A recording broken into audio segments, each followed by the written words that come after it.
তোমরা যাও যাও, জামানার শেষ কুতুব, জামানার শেষ নবী নবী মুহাম্মদুর রাসূলুল্লাহর কাছে চলে যাও। হাসরবাসী আমরা যারা আছি কোটি কোটি লোক হাসরের ময়দানে দাঁড়িয়ে যাব।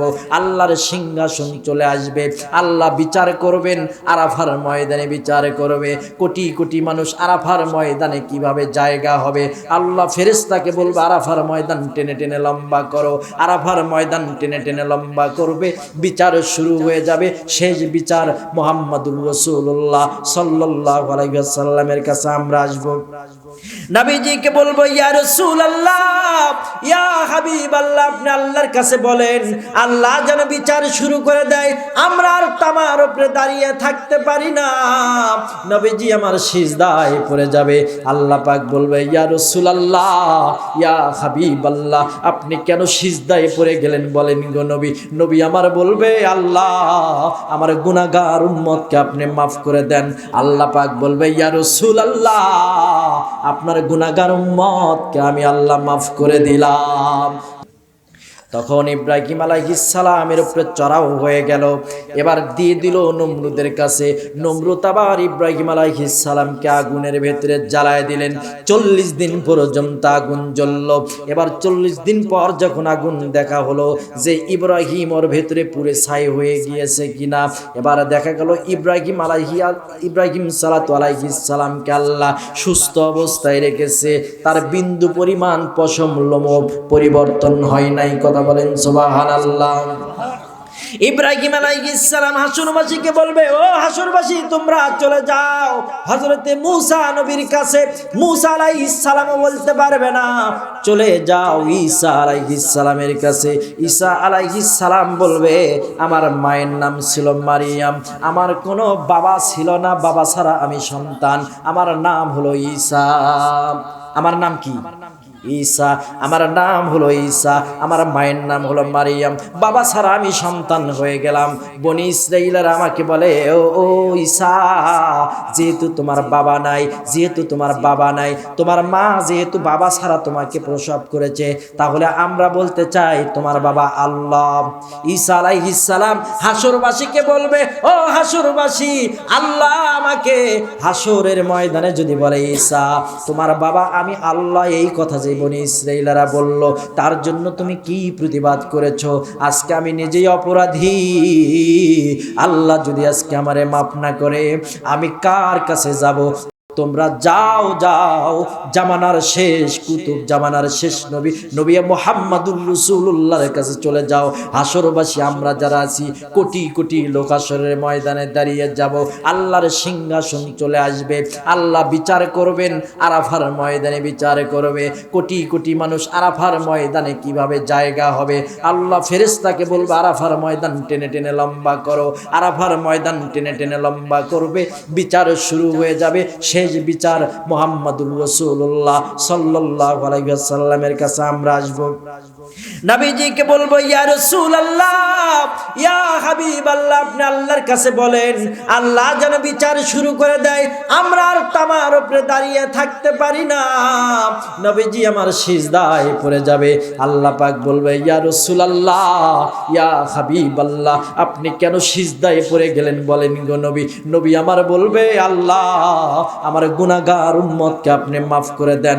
আল্লাহ পাক বলবে ইয়া রাসূলুল্লাহ, আপনার গুনাহগার উম্মতকে আমি আল্লাহ মাফ করে দিলাম। জোরে জোরে বলেন সুবহানাল্লাহ। সম্মানিত মুসলমান ভাইরা আমার, এই যে মাহফিল করেছে, এই যে ইসালে সোয়াব, অনেকের বাবা মা কবরে চলে গেছে, আজকে বাবা মার কবরের উদ্দেশ্যে আমরা দোয়া করব রুহের মাগফিরাতের জন্য।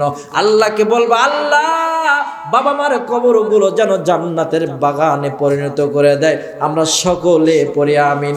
এই মাহফিলের জন্য আল্লাহর কোনো বান্দা আপনারা যারা আছেন সবাই যদি সহযোগিতা করেন, একটু যদি দান করেন, মূলত এই মাহফিলের জন্য অনেক টাকা পয়সা খরচ হয়, এই মাহফিলের জন্য অনেক কিছুর ব্যালেন্স করতে হয়।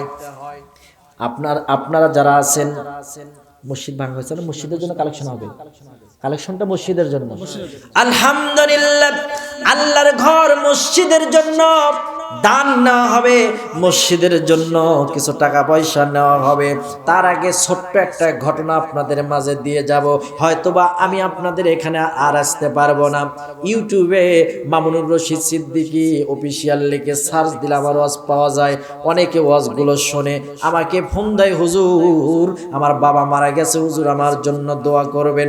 তাদের উদ্দেশ্য বলি, একটা যুবক রাস্তা দিয়ে হেঁটে যাচ্ছে, রাস্তা দিয়ে হাঁটতে হাঁটতে সামনে বিশাল একটা অট্টালিকা পাইছে। ও যুবকেরা মনোযোগ দিয়ে শুনতে হবে।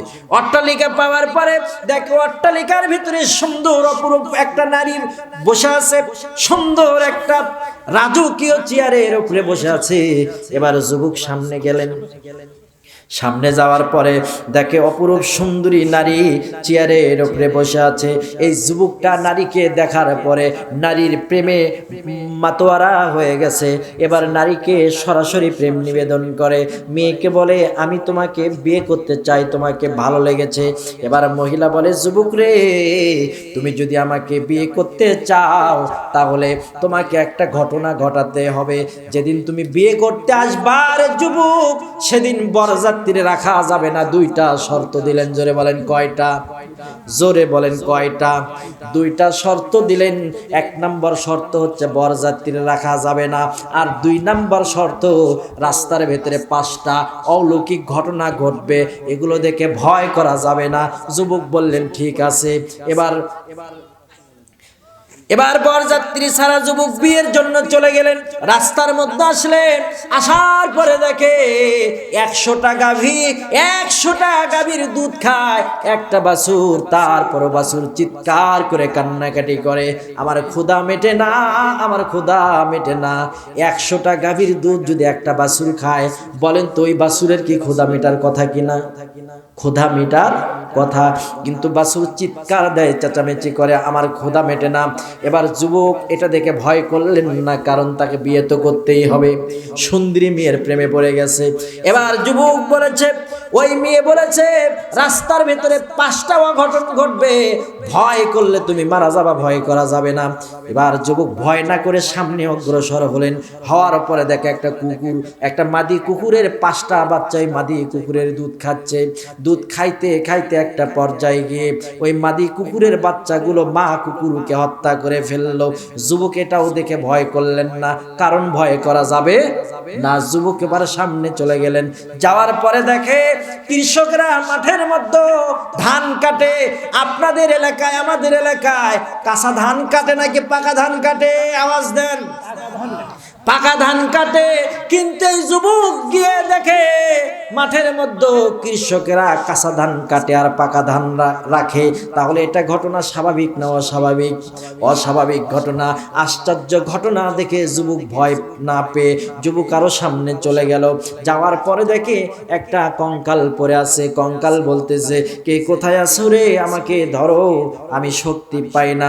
এবার কঙ্কালকে যখনই যুবক হাত দিয়েছে, মুহূর্তের মধ্যে কঙ্কালটা অদৃশ্য হয়ে চলে গেছে। এবার যুবক ভয় না করে আরো সামনে চলে গেছে।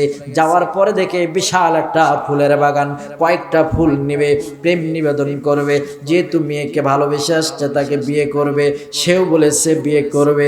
ফুলের মধ্যে যখনই হাত লাগাইছে, তখন ফুলের জবান আল্লাহ খুলে দিছে। এই ফুল বলে আমাকে নাও, ওই ফুল বলে আমাকে নাও। যুবক কাকে ছেড়ে কাকে নিবে, আর কোন কুল কিনারা পায় না। এবার যুবক সামনে চলে যায়, ওই মহিলার সাথে দেখা।